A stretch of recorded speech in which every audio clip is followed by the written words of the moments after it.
الحمد لله نحمده ونستعينه ونستغفره ونعوذ بالله من شرور أنفسنا ومن سيئات أعمالنا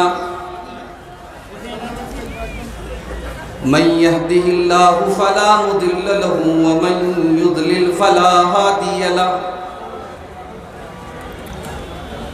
وأشهد أن لا إله إلا الله وحده لا شريك له وأشهد أن محمدًا عبده ورسوله يا أيها الذين آمنوا اتقوا الله حق تقاته ولا تموتن إلا وأنتم مسلمون يا أيها الناس اتقوا ربكم الذي خلقكم من نفس واحدة وخلق منها زوجها وبث منهما رجالا كثيرا ونساء واتقوا الله الذي تساءلون به والأرحام إن الله كان عليكم رقيبا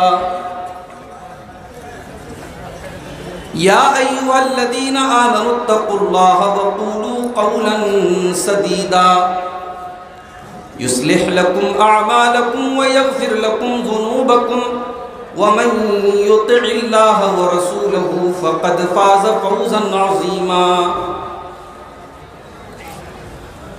أما بعد فإن خير الحديث كتاب الله وخير الهدي هدي محمد صلى الله عليه وسلم وشر الأمور محدثاتها وكل محدثة بدعة وكل بدعة ضلالة وكل ضلالة في النار أعوذ بالله من الشيطان الرجيم بسم الله الرحمن الرحيم إن الله يأمر بالعدل والإحسان وإيتاء ذي القربى وينهى عن الفحشاء والمنكر والبغي يعظكم لعلكم تذكرون صدر محترم، علماء کرام، محترم بزرگوں، نوجوان ساتھیوں، پردہ نشین ماں اور بہنوں، پیارے بچوں،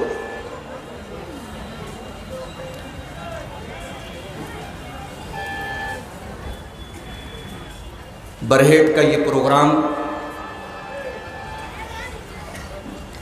جو پورے علاقے کا سب سے شاندار پروگرام ہوتا ہے، اس سال یہ پروگرام اس لیے بھی بہت خاص تھا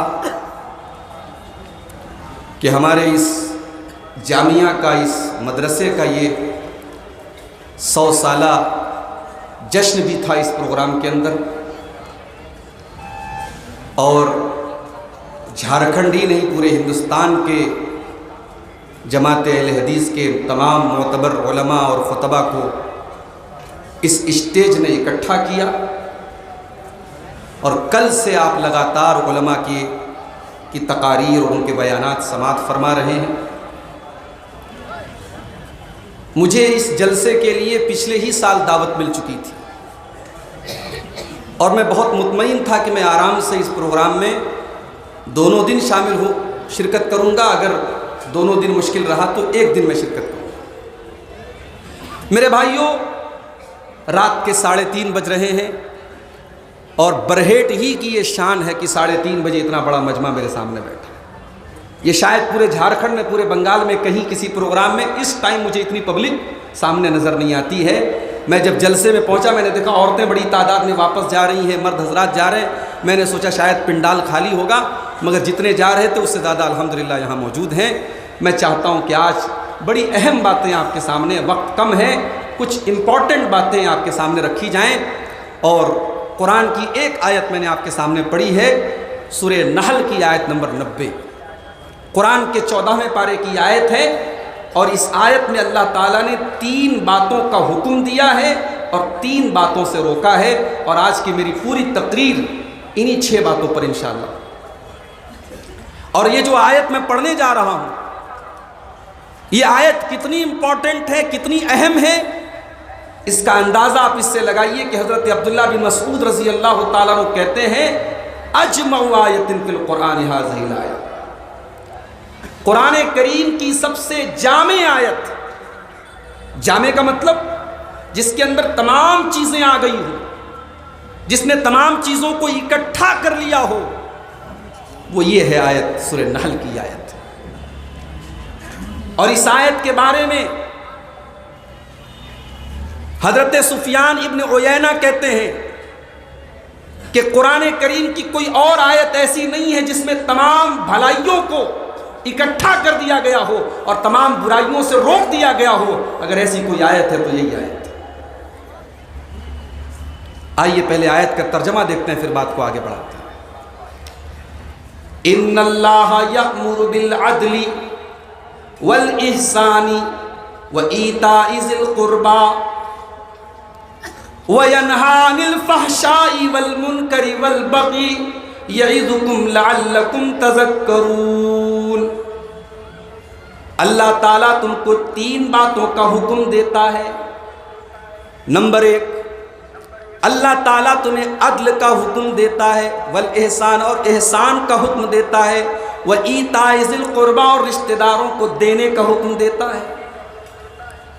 اور 3 چیزوں سے اللہ تعالیٰ منع کرتا ہے، عن المنکر برائی سے، والفحشاء فحش کاموں سے، والبغی اور ظلم اور زیادتی کرنے سے۔ یعظکم لعلکم تذکرون، اللہ تعالیٰ تم کو نصیحت کر رہا ہے تاکہ تم سمجھ جاؤ۔ گویا اس آیت میں اللہ تعالیٰ نے نصیحت کی ہے۔ بھئی کوئی بڑا ہے، کوئی بزرگ ہے، بچے کو نصیحت، جب بچے کو یہ کہہ کر کے کوئی بات بتاتا ہے دیکھ بیٹا میں نصیحت کر رہا ہوں، تو بچے کے کان کھڑے ہو جاتے ہیں۔ استاد جب شاگرد سے کہتا ہے کہ دیکھو بچوں میں تمہیں ایک نصیحت کر رہا ہوں، تو شاگردوں کے کان کھڑے ہو جاتے ہیں کہ ہمارے استاد ہمیں نصیحت کر رہے ہیں۔ یہاں کوئی استاد نصیحت نہیں کر رہا ہے، کوئی ٹیچر نصیحت نہیں کر رہا، یہاں ہمارا رب، ہمارا پروردگار، ہمارا اللہ ہمیں نصیحت کر رہا ہے۔ اور 3 باتوں کا اللہ حکم دے رہا ہے۔ ان اللہ یأمر بالعدل، اللہ تعالیٰ تم کو عدل کا حکم دیتا ہے۔ عدل کا مطلب ہوتا ہے حقدار کو اس کا حق دے دینا، جس کا جو حق ہے اس کو اس کا حق دیا جائے۔ ماں کا حق ماں کو دیا جائے، باپ کا حق باپ کو دیا جائے، بیوی کا حق بیوی کو دیا جائے، بچوں کا حق بچوں کو دیا جائے، پڑوسی کا حق پڑوسی کو دیا جائے، رشتہ دار کا حق رشتہ دار کو دیا جائے۔ جتنے حقوق ہیں اس ایک لفظ کے اندر آ گئے۔ اللہ تعالیٰ کہہ رہا ہے کہ ہم تمہیں حکم دیتے ہیں عدل کا،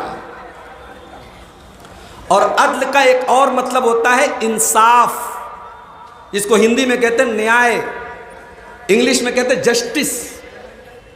اللہ تعالیٰ تم کو حکم دیتا ہے انصاف کا، ناانصافی مت کرو، انیائے مت کرو۔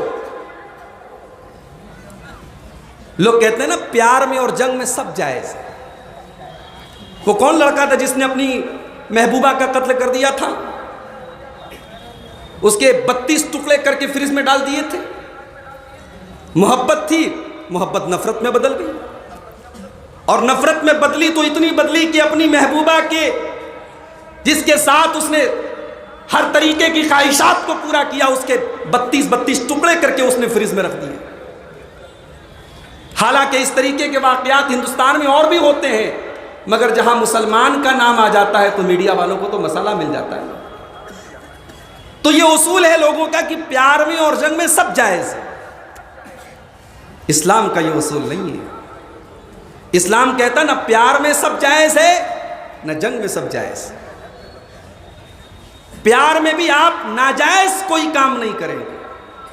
بھئی کسی لڑکی سے اچانک آپ نے کسی لڑکی کی شکل دیکھ لی، اسلام تو بے پردگی کی اجازت نہیں دیتا۔ مان لیجیے اچانک نظر پڑ گئی کسی لڑکی کے اوپر، یا کسی لڑکی کی اخلاق کی آپ نے تعریف سن لی کہ بڑی اچھی ہے، بڑی دیندار ہے، بڑی خوبصورت ہے، تو اسلام کہتا ہے کہ آپ نکاح کا پیغام بھیجیں، جائز طریقے سے آپ نکاح کا پیغام بھیجیں اور آگے کا پروسیس پورا کریں، اس کو اپنی بیوی بنا لیں، اور بیوی بنانے کے بعد آپ اس سے محبت کریں۔ اسلام لو میرج کی تعلیم نہیں دیتا، اسلام لو آفٹر میرج کی تعلیم دیتا ہے۔ اسلام کا یہ اصول نہیں ہے پہلے محبت کرو پھر شادی کرو، اسلام کا اصول ہے شادی کرو اور پھر بے تحاشا محبت کرو۔ اور جنگ کے میدان میں بھی سب جائز نہیں ہے، دشمن کے ساتھ بھی آپ کو ناانصافی نہیں کرنا ہے۔ وَلَا يَجْرِمَنَّكُمْ شَنَآنُ قَوْمٍ عَلَىٰ أَلَّا تَعْدِلُوا اعْدِلُوا هُوَ أَقْرَبُ لِلتَّقْوَىٰ۔